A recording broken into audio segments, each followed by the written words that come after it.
পথ চলতে চলতে হঠাৎ দেখলাম ফুটপাতে এক মরা চিল।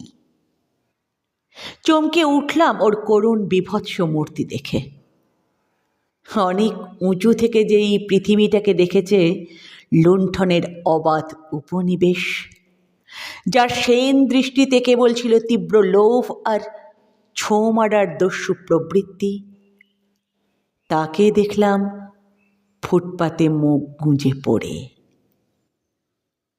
গম্বুজ শিখরে বাস করত এই চিল, নিজেকে জাহির করত সুতীক্ষ্ণ চিৎকারে।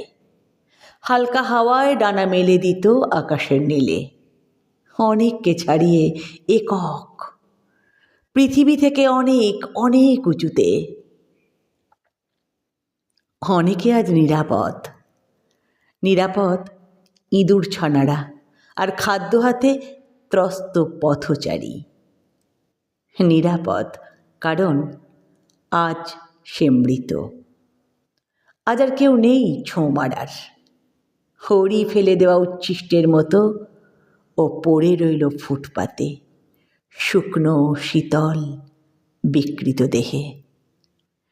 হাতে যাদের ছিল প্রাণ ধারণের খাদ্য বুকের কাছে সযত্নে চেপে ধরা, তারা আজ এগিয়ে গেল নির্ভয়ে, নিষ্ঠুর বিদ্রূপের মতো পিছনে ফেলে আকাশচ্যুত এক উদ্ধত চিলকে।